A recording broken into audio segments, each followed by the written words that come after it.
बाबा साहब के जीवन का और एक पहलू मैं आप लोगों को समझाना चाहता हूं।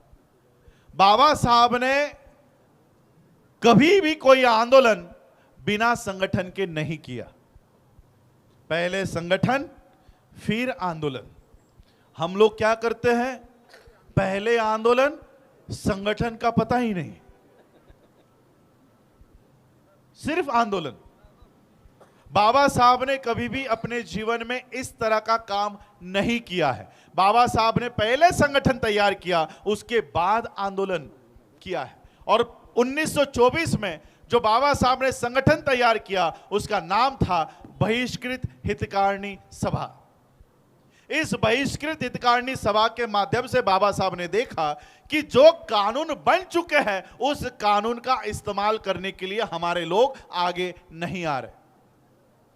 इस संगठन के माध्यम से बाबा साहब ने महाराष्ट्र के जितने भी कोंकण डिवीजन के गांव हैं वहां पर छोटी छोटी सभाएं की, क्लासरूम मीटिंग्स की, स्कूलों में, गांवों में जाकर बाबा साहब ने लोगों को जाकर अपने हक और अधिकार के बारे में समझाया, लोगों को अपने अधिकारों के बारे में जागृत किया। इसका परिणाम क्या हुआ? 1924, 1925, 1926 और 20 मार्च 1927 तक बाबा साहब ने लोगों को जाकर अपने अधिकारों के लिए जागृत किया और इसका परिणाम हुआ 20 मार्च 1927 को 50,000 से भी ज्यादा लोग महाड़ के चौदार तालाब पर आ धमके और बाबा साहब अंबेडकर जी के साथ साथ उन्होंने उस तालाब का पानी पहली बार अपने हथेली में उठाकर वो पीने का काम किया। बाबा साहब के हम जो समझते हैं, महाड़ के चौदार तालाब का आंदोलन किस चीज के लिए था? पानी के लिए। आज भी हमें इतिहास में यही सिखाया जाता है, पानी पीने का आंदोलन किया, बराबर है। लेकिन जिन्होंने यह आंदोलन किया उन्होंने यह सारा आंदोलन लिख के रखा हुआ है। Doctor B.R. Ambedkar writing and speeches, ऐसे 23 वॉल्यूम आज भी रिकॉर्ड पर है, 23 वॉल्यूम्स। ये 23 वॉल्यूम मैं दावे के साथ कह सकता हूं आप एक लाइफ में पढ़ नहीं सकते, पढ़ नहीं सकते। बाबा साहब एक लाइफ में लिख गए। ये 23 वॉल्यूम्स आप लोग पढ़कर बाबा साहब क्या कहना चाहते हैं ये एक लाइफ में आप नहीं कर सकते। लोगों में जागृति निर्माण की और ये हम लोगों को सुनिश्चित कराया कि हम भी इंसान हैं। अगर आप अच्छे कुएं से पानी पी सकते हो तो हमको भी वो अधिकार है। ये बाबा साहब ने हम लोगों में ये भावना निर्माण की। हमारा आंदोलन पानी पीने का नहीं था। बाबा साहब ने पानी पीने के लिए नहीं, बाबा साहब ने मरे हुए समाज को जिंदा करने का काम उस 20 मार्च 1927 के आंदोलन से किया। यह आंदोलन यशस्वी हुआ, सफल हुआ। इसके बाद क्या हुआ पता है आप लोगों को? इस आंदोलन का जब दूसरा फेज था, 25 दिसंबर 1927 को इस आंदोलन का दूसरा फेज था। और जब बाबा साहब अंबेडकर फिर से उस महाड़ के चौदार तालाब पर पहुंचे तो अंग्रेज अधिकारी बाबा साहब से विनती करके आया कि बाबा साहब मुझे आपसे 2 मिनट के लिए बात करनी है। बाबा सवर्णों ने आपके इस महाड़ के चौदार तालाब के आंदोलन के खिलाफ कोर्ट में याचिका दायर की है और उन्होंने ये कहा है कि ये महाड़ के चौदार तालाब को हमारे पैसों से हम लोग इसकी देखभाल करते हैं, इसलिए इन लोगों को वहां आने से मनाही की जाए।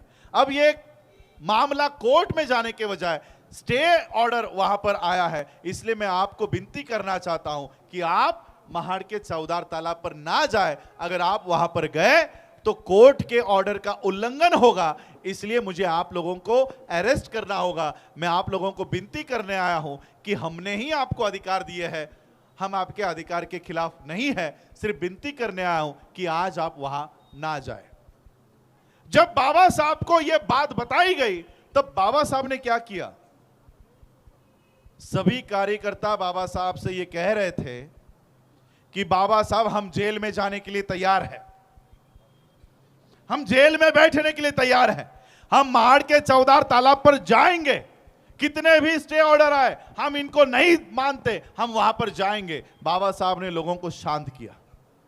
बाबा साहब ने देखा कि अधिकारी सही कह रहा है कि हमारे हक और अधिकार के खिलाफ ये अंग्रेज नहीं है। कोर्ट में केस किसने डाली है? ब्राह्मणों ने। और वो हमें पानी क्यों नहीं देना चाहते? वो हमको अच्छा पानी पीने से क्यों मना कर रहे हैं? कहां से ये आदेश आ रहे हैं? कौन सा ग्रंथ इनको ये बोलने के लिए, इनको ये काम करने के लिए उकसाता है? किस ग्रंथ को ये मानते हैं?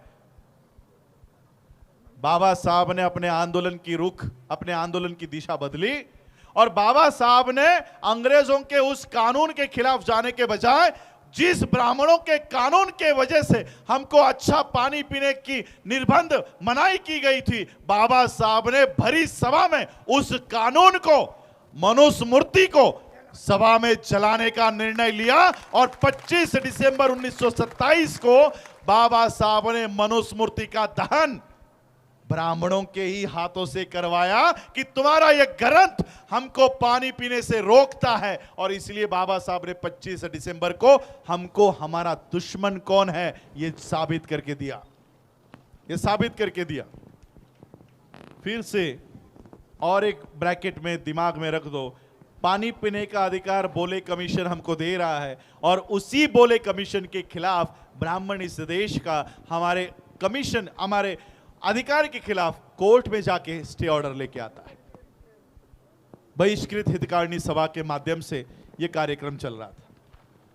बाबा साहब ने अपने जीवन में और एक पहलू के ऊपर मैं आप लोगों को बाबा साहब के जीवन के बारे में बताना चाहता हूं। उन्होंने अपने जीवन में सिर्फ 2 ही संस्थाएं ऐसी बनाई जिसका नाम प्रादेशिक भाषा में है, बहिष्कृत हितकारिणी सभा और 20 मार्च 1927 के कार्यक्रम को डिसिप्लिन वे में इसका पूरा नियोजन हो, इसलिए 1927 में बनी हुई समता सैनिक दल। समता सैनिक दल आज भी कार्यरत है। इस समता सैनिक दल के हमारे अशोक शेंडे जी भी यहां कहीं पर उपस्थित है, उनका मैसेज था मुझे, वो भी यहां पर है। मध्य प्रदेश में अच्छा काम वो लोग भी कर रहे हैं। समता सैनिक दल आज भी काम कर रही है। ये 2 संस्थाएं बाबा साहब ने ऐसी बनाई जिसका नाम हिंदी में या प्रादेशिक भाषा में है। इसके बाद बाबा साहब ने कभी भी अपने संगठन का नाम हिंदी में या प्रादेशिक भाषा में नहीं रखा। पता है क्यों नहीं रखा?